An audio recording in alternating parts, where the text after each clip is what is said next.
지금 살고 있는 집의 주인이 사람이 아니라 인공지능, AI라면 어떨 것 같으세요? 매달 월세를 사람 계좌가 아니라 어떤 특정 소프트웨어 프로그램에 보내는 거죠. 상상만 해도 좀 이상하죠. 이게 무슨 공상과학 소설에나 나올 법한 이야기 같지만 오늘 저희가 함께 살펴볼 자료들에 따르면요. 기술적으로는 이미 충분히 가능한 미래라고 합니다. 그렇죠. 사실 많은 분들이 AI 하면 뭐 그림 그려주고 글 써주는 그런 생성형 AI를 떠올리시잖아요. 네, 요즘 제일 화제니까요. 근데 오늘 우리가 다룰 이야기는 조금 더 근본적인 질문을 던집니다. 바로 AI가 경제활동의 독립적인 주체가 될 수 있는가? 심지어 부동산 같은 실물 자산을 소유할 수 있는가에 대한 문제거든요. 오늘 저희의 목표가 바로 그 지점입니다. 안드레아스 안토노플로스 같은 기술 사상가들의 강연 자료를 중심으로 이 모든 게 기술적으로 어떻게 작동하는지 그 원리를 한번 파헤쳐보고요. 네.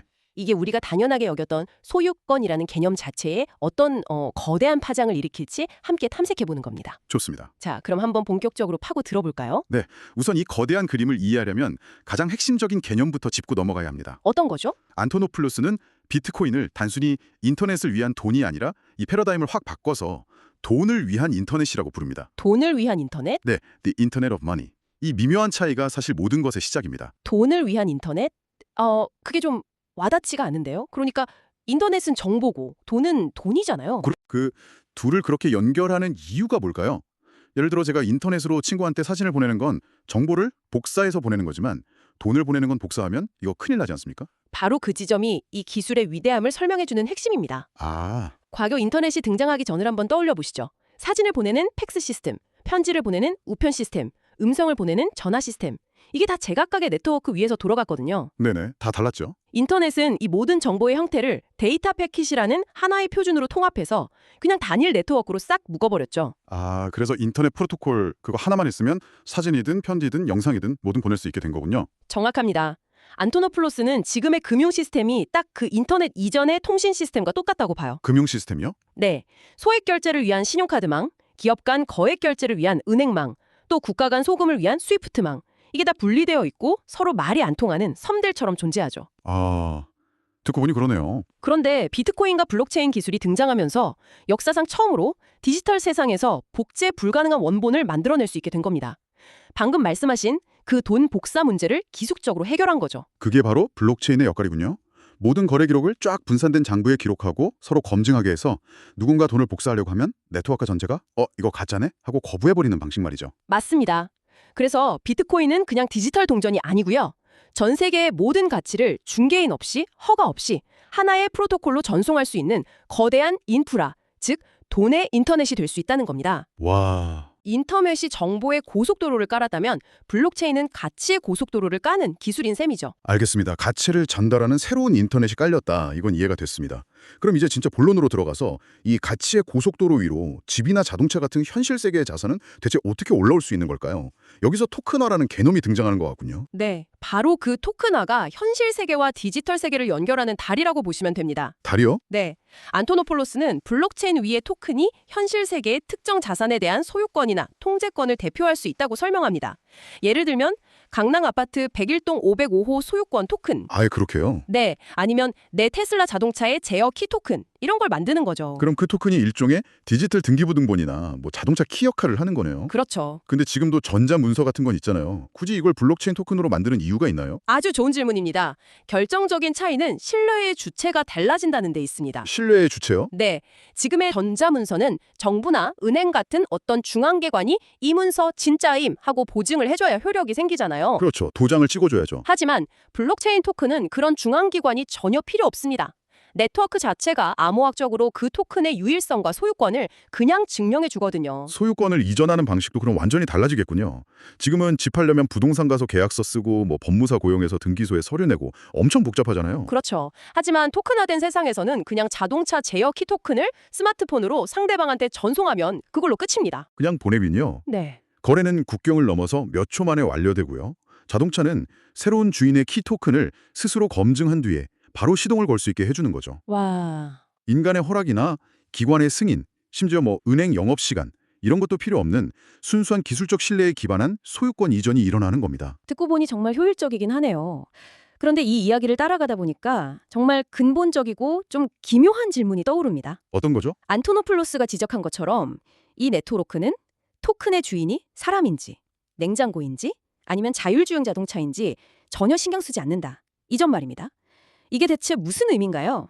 바로 그 지점이 우리가 오늘 나누는 대화의 가장 충격적인 부분이면서 소유권의 역사에 있어서 가히 혁명적인 변화를 의미하는 지점입니다. 혁명적이다. 네, 지금까지 인류 역사상 자산을 소유할 수 있는 주체는 법적으로 인격체, 즉 legal person으로 한정되어 있었어요. 아, 사람이나 법인. 그렇죠. 살아있는 사람이거나 아니면 여러 사람이 모여서 법적으로 인격을 부여받은 법인, 즉 기업뿐이었죠. 맞아요. 저희 집 강아지 이름으로 등기부등본에 올릴 순 없으니까요. 법이 그렇게 정해놨으니까. 하지만 블록체인 네트워크의 규칙은 다릅니다.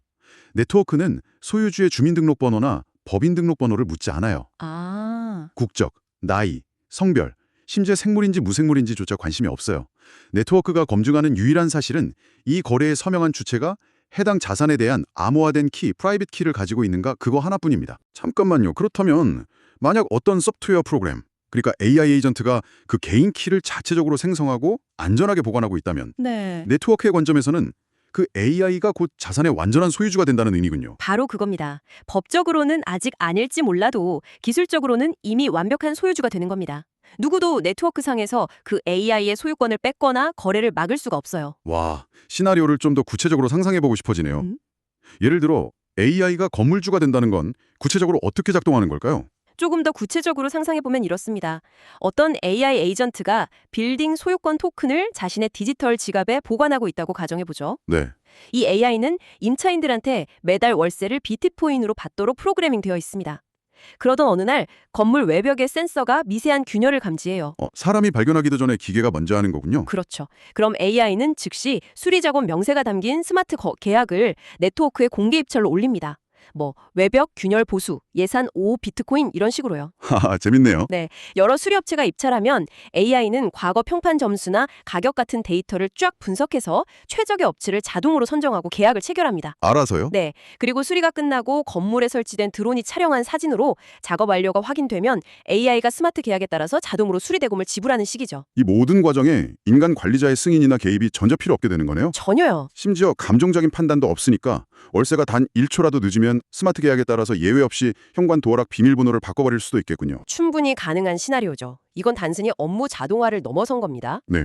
스스로 돈을 벌고 그 돈으로 자산을 유지 보수하고 심지어 남는 돈을 다른 자산에 재투자하는 인간의 개입이 전혀 필요 없는 새로운 경제 주체, 즉 자율 에이전트가 탄생하는 겁니다. 자율 에이전트. 기계와 소프트웨어가 인간과 동등하게 경제 생태계의 독립적인 참여자가 되는 완전히 새로운 차원의 경제 시스템이 열릴 수 있음을 시사하는 거죠. 알겠습니다.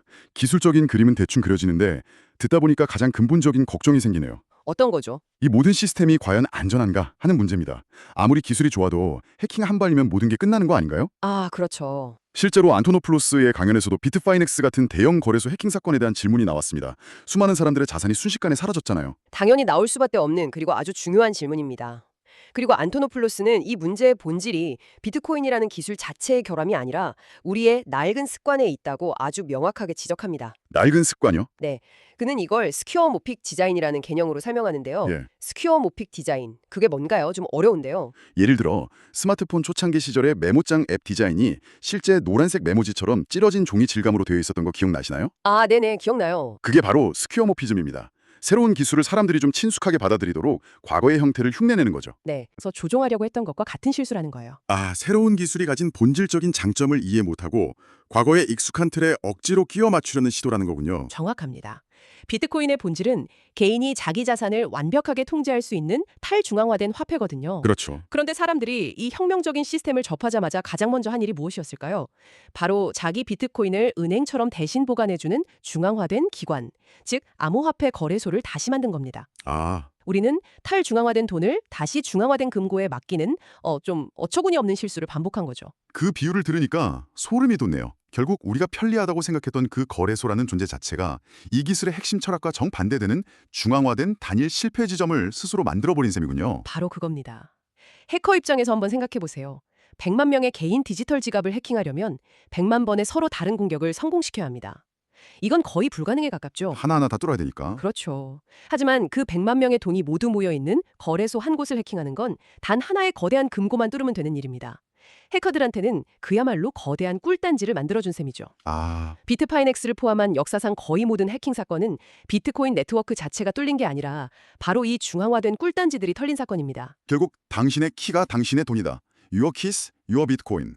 이 생태계의 가장 오래된 이 원칙이 핵심이네요. 네, 바로 그거죠. 그럼 아까 말했던 AI 건물주 같은 시스템도 안전하게 작동하려면 거래소 같은 제3자에게 의존하는 게 아니라 AI 스스로가 개인 키를 생성하고 관리하는 능력이 필수적이겠군요. 그렇습니다. 이 시스템의 보안은 중앙의 감시자나 정부의 규제가 보장해주는 게 아니에요. 그럼요. 오히려 그런 것들이 없는 탈중앙화 그 자체에서 자연스럽게 생겨나는 속성인 거죠. 실제로 비트코인 네트워크는 지난 10여 년간 전 세계에서 가장 뛰어난 해커들의 공격을 24시간 내내 받으면서도 프로토콜 자체가 뚫리거나 위조된 거래가 발생한 적은 단 한 번도 없다는 사실이 그 강력한 증거입니다. 공격하거나 파괴할 중앙 서버나 본사가 없기 때문이군요. 맞습니다. 자, 오늘 정말 흥미로운 이야기를 나눴는데요. 한번 정리해 보겠습니다. AI가 건물주가 된다는 처음에는 공상과학 소설처럼 들렸던 이야기가 사실은 가치의 인터넷이라는 새로운 인프라 위에서 토큰화된 자산을 개인 키를 통해 소유하는 기술적으로는 이미 구현 가능한 미래 시나리오라는 것을 확인했습니다. 그리고 이 기술은 단순히 효율성이나 편리함의 문제를 넘어서 우리에게 소유권이란 과연 무엇인가라는 아주 근본적인 질문을 다시 던지고 있습니다. 아, 과연 소유권이란 국가가 보증하는 법률 문서에 적힌 이름일까요? 아니면 누구도 막을 수 없는 암호화된 키에 대한 절대적인 통제권일까요? 그러네요. 기술은 이미 후자를 향해 무섭게 달려나가고 있고요. 머지않아 우리의 법과 제도가 이 거대한 변화를 어떻게 따라잡을 것인지 선택해야 하는 순간이 올 겁니다. 안토노플루스가 이런 말을 했습니다. 우리는 인터넷 초창기에 이메일이나 간단한 웹사이트 정도를 상상했지만 유튜브나 소셜미디어 같은 것들이 등장할 줄은 아무도 몰랐다고요. 맞아요. 마찬가지로 지금 우리가 이 블록체인이라는 기술 기반 위에 앞으로 어떤 상상 초월의 애플리케이션들이 만들어질지 전혀 예측하지 못하고 있다는 거죠. 그렇죠. 이 말이 오늘 탐구의 마지막 생각할 거리를 던져주는 것 같습니다. 그렇죠. 여기서 한 발 더 나아가 상상해볼까요? 네.